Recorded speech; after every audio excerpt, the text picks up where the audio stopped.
ഹൃദയം കൊണ്ടെഴുതുന്ന കവിത പ്രണയാമൃതം അതിൻ ഭാഷ അർത്ഥം അനർത്ഥമാ കാണാതിരുന്ന അക്ഷരത്തെറ്റു വരുത്താതിരുന്ന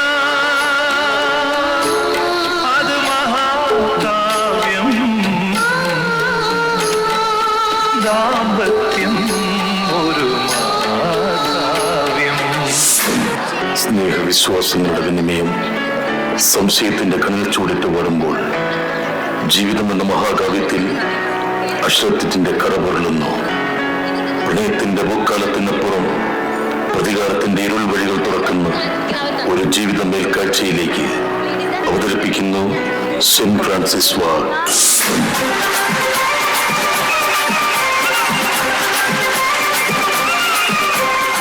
സാറേ, അടുത്ത ഫാമിലിയെ വിളിക്കട്ടെ? വീട്ടിൽ വിളിക്കും. കൊല്ലത്ത് നിന്ന് വന്നിട്ടുള്ള സതീശൻ ലക്ഷ്മിയും കയറി വരൂ.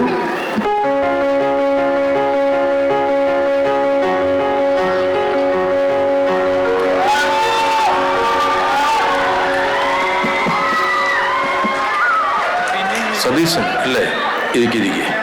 ഇദ്ദേഹത്തിന്റെ പേര് ലക്ഷ്മി. ഇരിക്കിരിക്കെ. അറിയാമല്ലോ, നിങ്ങളിവിടെ വന്നതിന്റെ കാര്യം ഡൈവോഴ്സിന് കൊടുത്തിട്ട് അങ്ങനെ കോടതിയാണ് നിങ്ങളിവിടെ വരുത്തിയിരിക്കുന്നത്. അപ്പം നമുക്ക് ചർച്ച ചെയ്ത് കാര്യങ്ങൾ തീരുമാനിക്കാം. ഒരു കൗൺസിലിംഗ് തരാൻ വേണ്ടിയാണ് നിങ്ങളെ ഇവിടെ വിളിപ്പിച്ചിരിക്കുന്നത്. മനസ്സിലായല്ലോ? ഓക്കെ. അല്ല സാറ്, ഞങ്ങൾക്ക് ഇനി എന്ത് കൗൺസിലിംഗ് തന്നിട്ട് കാര്യമില്ല. എനിക്കിനി വേണ്ട. ശരിക്കും എന്താ നിങ്ങളുടെ പ്രശ്നം എന്ന് പറ. ഇത് കൗൺസിലിംഗിലൊന്നും തീരുമെന്ന് എനിക്ക് തോന്നുന്നില്ല. എന്താണ് പ്രശ്നം? കാര്യം എനിക്ക് ഇദ്ദേഹത്തിന്റെ കൂടെ ജീവിക്കാൻ താല്പര്യമില്ല. കാരണം എന്റെ ഈ സൗന്ദര്യം കണ്ടിട്ടാണ് ഇദ്ദേഹം കെട്ടി. അറിയാം, സൗന്ദര്യം അവളൊന്ന് സൂക്ഷിച്ചു നോക്ക്. സർക്കസിന് കൊണ്ടുള്ള ആഫ്രിക്കൻ തട്ട കണ്ടിട്ടുണ്ട്. ആഫ്രിക്കൻ തട്ട അത് പിന്നെ ഞാൻ എന്താ ചെയ്യാ? സാർ അങ്ങോട്ട് നോക്ക്. ചെറുവേക്കിൽ കാത് കൂടെ ഇരിക്കുന്ന പോലെ ചന്ദ്രക്കൂടെ ഇട്ടുണ്ട്. അതായിരിക്കും സൗന്ദര്യം. ഇതേ പറഞ്ഞ് ഞങ്ങൾ തമ്മിൽ ഒത്തുപോകത്തില്ലാന്ന്. ഇതേ ഞാൻ പറഞ്ഞേ, തറുതല പറച്ചിലാണ് സാർ, തറുതല പറച്ചില്ല. പിന്നെ എങ്ങനെ കുടുംബജീവിതം മുന്നോട്ട് പോകും സാർ? എങ്ങനെ പോകും? എനിക്ക് താല്പര്യമില്ല ഈ ജീവിതത്തിൽ. അത് തന്നെ കാര്യം. അല്ല, നമ്മളിത് ചർച്ച ചെയ്ത് എന്തെങ്കിലും ഒരു കാര്യം നമുക്ക് തീരുമാനിക്കണം. എന്തെങ്കിലും ഒരു കാര്യം. വേറെ എന്തെങ്കിലും പ്രശ്നങ്ങൾ? എന്താ പ്രശ്നം? ഇയാൾ വെള്ളം പിടിക്കും, അത് എന്നിട്ട് നല്ല രീതിയിൽ ചെയ്യും. ഇതൊക്കെ തന്നെയാണ് ഇയാളുടെ ജോലി. സതീശ, അത് മോശമാണ്. സ്ത്രീ ഒരു അബലയാണ്. അവളത് തബലയാക്കി. മനസ്സിലായോ? അപ്പൊ നമ്മള് സ്ത്രീകളിലല്ല നമ്മുടെ ആണത്തം കാണിക്കേണ്ടത്. അവൾ നോക്ക് സാർ, അവൾ നോക്ക്. ഇപ്പൊ കറിയും. അല്ല, വിഷമം കൊണ്ട് പറഞ്ഞത്. പണ്ട് മുതൽ എനിക്കുള്ള ആഗ്രഹമായിരുന്നു നല്ലൊരു ജീവിതം എനിക്ക് വേണം എന്ന്. അങ്ങനെ വീട്ടുകാരുടെ നാട്ടുകാരെ എതിർത്തിട്ടാണ് ഞാൻ ഇയാളുടെ കൂടെ ഇറങ്ങി വന്നത്. പക്ഷെ എനിക്കിനി ഇയാളുടെ കൂടെ ജീവിക്കാൻ പറ്റത്തില്ല. ഞാൻ നിങ്ങളുടെ മുമ്പാകെ പറയുക.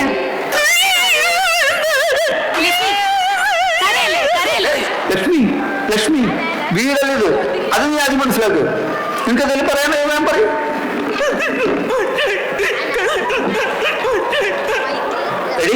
എടി കൊഞ്ഞനെ മുത്താതെ കാര്യം പറയണേ. അങ്ങോട്ട് 16 വർഷം ഞങ്ങൾ കല്യാണം കഴിഞ്ഞിട്ട് എന്തൊരു സ്നേഹത്തോടു കൂടിയാണ് ഞാൻ ഇയാളുടെ കൂടെ ഇറങ്ങി വന്നതെന്നറിയാമോ? ഭയങ്കര ഇഷ്ടമായിരുന്നു. ഞാൻ എന്ത് ചോദിച്ചാലും എനിക്ക് കൃത്യമായിട്ട് മേടിച്ചു തരുമായിരുന്നു. പക്ഷെ ഇപ്പൊ ഒരു പൊട്ടിന്റെ ഉരുപ്പടി പോലും മേടിച്ചില്ല. അറിയാമോ? തിന്നിട്ടില്ലെന്ന് പറയരുത്. ഇന്നലെ കൂടി വാങ്ങിച്ചതല്ലേ പുട്ടിന്റെ അരിപ്പൊടി? പൊട്ടിന്റെ അരിപ്പൊടിയല്ല, പൊട്ടിന്റെ ഉരുപ്പടി പോലും വാങ്ങിച്ചു തന്നിട്ടില്ലാന്ന്. ഇവൾക്ക് അറിഞ്ഞല്ലോ. അടിക്കുന്നു എല്ലാരും പറയുന്നു. എന്തുകൊണ്ട് അടിക്കുന്നു? അതാരും തിരക്കുന്നില്ല. ആ പെണ്ണൊന്ന് ആണുങ്ങൾ നമുക്ക് അറിയോ?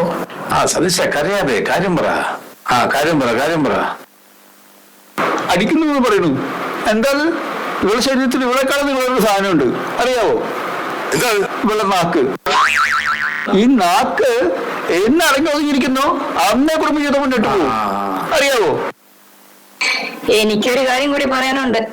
എന്തായാലും ജീവിക്കുന്ന കാര്യത്തിൽ വലിയ ഉറപ്പൊന്നുമില്ല. ഇനി എത്രയും പെട്ടെന്ന് ഡൈവേഴ്സും കാര്യങ്ങളൊക്കെ വേണം. നാട്ടിലിറങ്ങി നടക്കുന്ന സമയത്ത് അല്ല, എനിക്ക് വേറെ ഒന്നും കൂടെ പറയാനുണ്ട്. നാട്ടുകാരുടെ ഫ്ലാക്ക്. ഞാൻ ഇയാളുടെ കൂടെ റോഡിലിറങ്ങി നടക്കുന്ന സമയത്ത് നാട്ടുകാരെല്ലാം അസൂയായിരുന്നു. അവര് നടന്നു പോകുമ്പോ പറയാ, ദേ തേനും പാലും പോകുന്നു കണ്ടോടി, ദേ നോക്കണേ തേനും പാലും പോകുന്നു. ഇപ്പൊ വിളിക്കുന്നത് എന്തെന്നറിയോ? കീരിയും പാമ്പും പോകുന്നടി, നോക്ക് നോക്ക് കീരിയും പാമ്പും എന്നായി. ഇപ്പൊ കല്യാണം കഴിഞ്ഞിട്ട് ഇപ്പൊ 16 വർഷമായി. ഈ 16 വർഷം കൊണ്ട് ആദ്യം ഒരു 6 മാസം പ്രേമിച്ചതല്ലാതെ വീട്ടിൽ കയറി വന്ന ഇപ്പോഴും ഇവൾക്ക് കലിപ്പ. ഓ അങ്ങനെയാണല്ലേ. നമ്മളെന്തെങ്കിലും പറഞ്ഞ അപ്പൊ പിന്നെ നാട്ടുകാര് മുഖത്തോട് മുഖം നോക്കിയാൽ കല്യാണം കഴിഞ്ഞ് തൊട്ട് ഞങ്ങൾ കീരിയും പാമ്പാ. കീരിയും പാമ്പും പിന്നെ നാട്ടുകാർ വിളിക്കുന്നത് തെറ്റുണ്ടോ? എത്ര പിള്ളേരുണ്ട്? 3. കീരിയും പാമ്പും ഇതിനൊക്കെ ഇവിടുന്ന് സമയം കിട്ടും. അല്ല, കീരിയും പാമ്പാണെന്ന് പറഞ്ഞാലേ എത്ര നേരം മുഖത്തോട് മുഖം നോക്കിയിരിക്കുന്നത് അതിന്റെ ഒരു നിങ്ങൾ പ്രണയിച്ച് വിവാഹം കഴിച്ചവരാണെന്നല്ലേ പറഞ്ഞത്?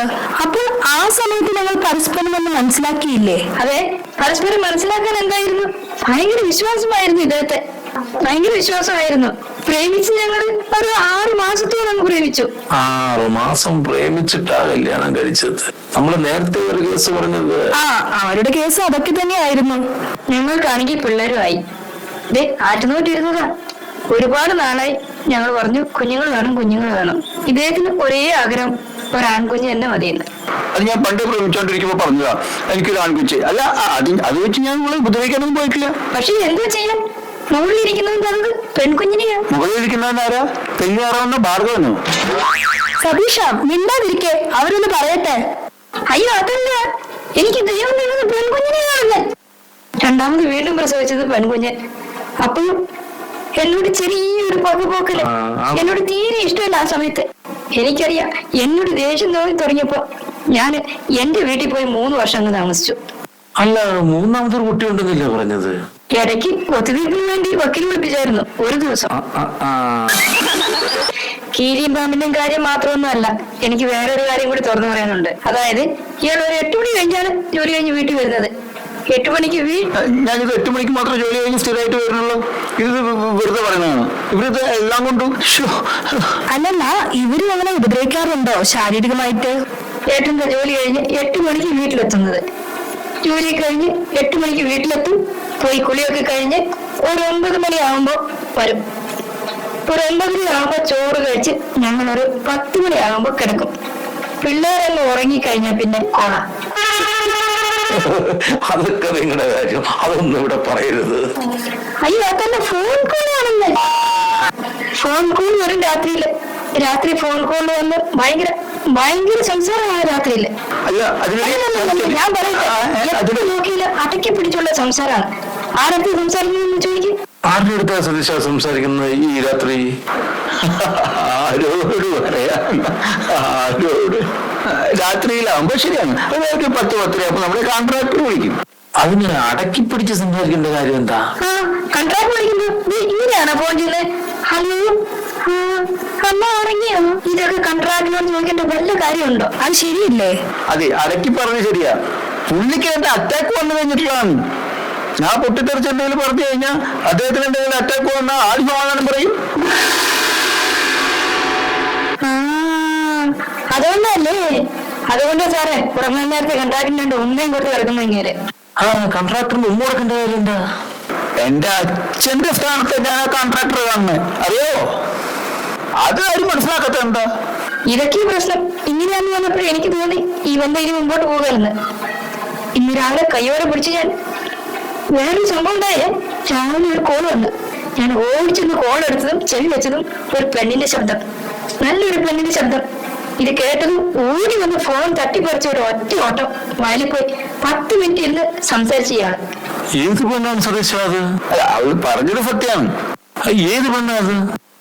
കസ്റ്റമർ കെയറിൽ നിന്ന് ഒരു പെണ്ണ് വിളിച്ചു. ഞാനൊരു 10 മിനിറ്റ് കേട്ടോണ്ടിരുന്നു. പിന്നെ കസ്റ്റമർ കെയറിന് 10 മിനിറ്റ് വേണ്ട സംസാരിക്കല്ലേ? അതിങ്ങനെ 10 മിനിറ്റ് സംസാരിക്കേണ്ട കാര്യമൊന്നുമില്ലായിരുന്നു. ഈ കസ്റ്റമർ കെയറിൽ നിന്ന് വിളിച്ചപ്പോഴേ എനിക്കറിയില്ല. ഞാനൊരു 10 വയസ്സൊരു മുട്ടായി വാങ്ങിച്ചു കൊടുത്തിട്ടില്ല. അവള് ഞാനും തമ്മിൽ ഒരു ബന്ധമില്ല.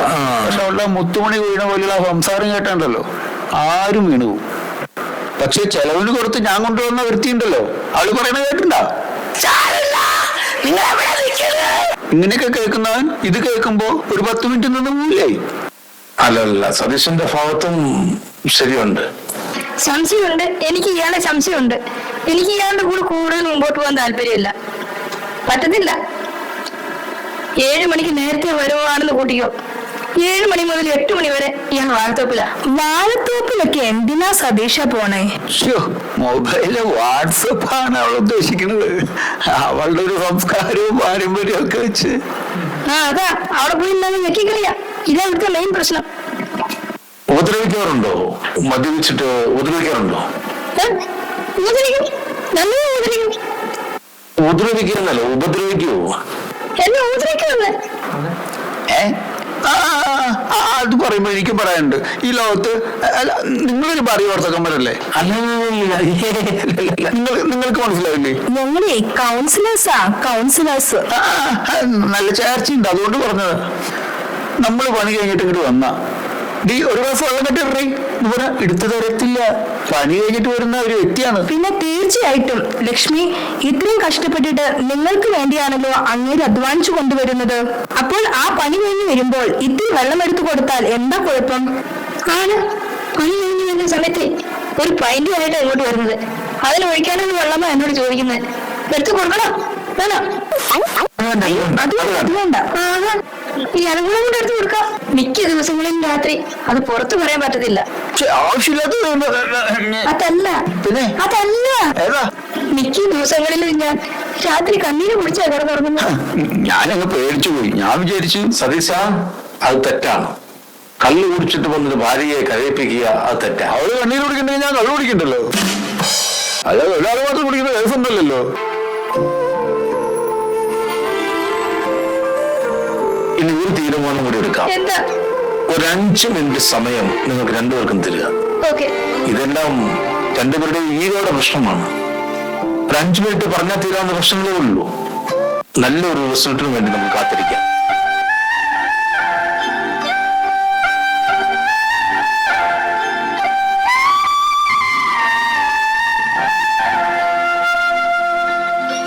പിന്നെ കാര്യം പറയാനുണ്ട്. നിങ്ങൾ ഇവിടുന്ന് പോയാലും വേറെ കല്യാണം കഴിക്കണം. കുഞ്ഞിനെ പേര് വെക്കണം കേട്ടോ.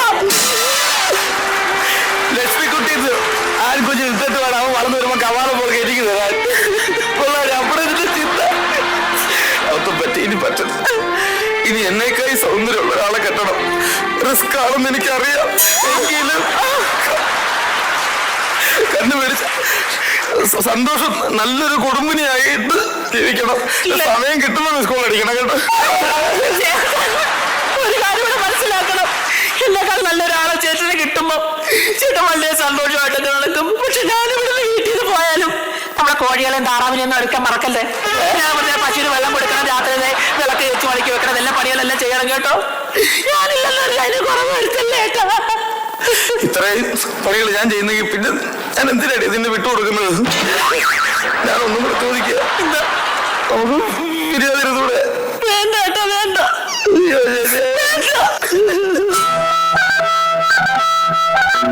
ഒരവസരം വന്നാൽ എന്നിലെ സ്നേഹം പാടിക്കാം. എന്നുള്ളിലെ സ്നേഹങ്ങൾ മുഴുവൻ നിന്നെ അറിയിക്കാം.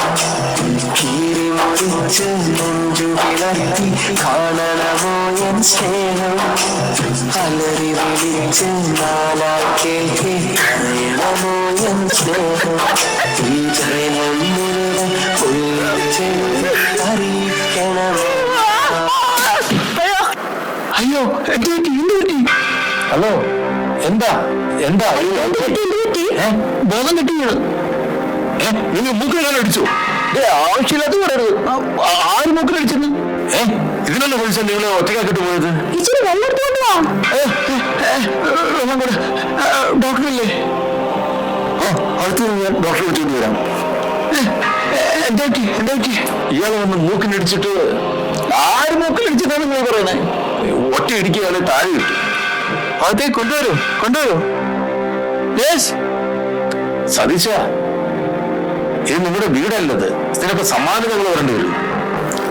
അതെ, ഞാൻ എന്ത് ചെയ്തു നീ പറഞ്ഞു തരണേ. ഞങ്ങളും സംസാരിച്ചു. ബിരിയാണിയുടെ കാര്യങ്ങളും ഞാൻ പറഞ്ഞു വെച്ചത്. എല്ലാ കാര്യങ്ങളും എടുത്ത് എന്റെ വിലയിൽ വെച്ച് ആൾക്കൊരു പ്രോബ്ലം പറ്റി എനിക്ക് വിഷമം ഉണ്ടാവുമല്ലേ? കുറച്ച് എനിക്ക് വെച്ചറിയുമ്പോ തന്നാ അതിന്റെ വിഷമം ഉണ്ടാവും. പിന്നെ ഞാനെന്തിനാ ഇരിക്കുന്നത്? പിരിയാനുള്ള തീരുമാനമായി നിങ്ങള് അല്ലേ? പിരിയാം. അപ്പൊ നിങ്ങൾ വിരിയ. എങ്കിൽ ബാക്കി പേപ്പർ കാര്യങ്ങളൊക്കെ ഞാൻ റെഡിയാക്കാം.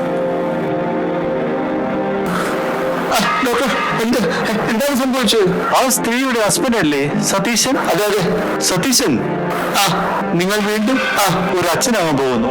കൺഗ്രാജുലേഷൻ. ചേടാ, ഇതാ അതിന്റെ പ്രശ്നം. കീരിയാണല്ലേ, കീരി. സതീഷ, നിങ്ങളുടെ ജീവിതത്തിലെ ഒരു ടേണിംഗ് പോയിന്റ് ആണ് ഇനി വരാൻ പോകുന്നത്. അത് അറിയോ? സതീഷൻ ആഗ്രഹിച്ചതുപോലെ തന്നെ ഇതൊരു ആൺകുഞ്ഞായിരിക്കാനാണ് സാധ്യത. ഇനി സന്തോഷമായിട്ട് ജീവിക്കണം. ലക്ഷ്മിക്കുട്ടി, സതീശ, അറിയാമല്ലോ, പ്രേമിച്ച് നടക്കുന്ന സമയത്ത് നമ്മൾ കാമുകന്മാർക്ക് വേണ്ടി കാമുകന്മാർ എന്തെല്ലാം ചെയ്തു കൊടുക്കും. പക്ഷെ റിയൽ ലൈഫിലോട്ട് കല്യാണം കഴിഞ്ഞ് ജീവിക്കാൻ തുടങ്ങുമ്പോൾ ചില കാര്യങ്ങളൊക്കെ അഡ്ജസ്റ്റ് ചെയ്ത് കൊടുത്തേ പറ്റൂ. അങ്ങനെ പരസ്പരം അഡ്ജസ്റ്റ്മെന്റ് ആണ് ജീവിതം.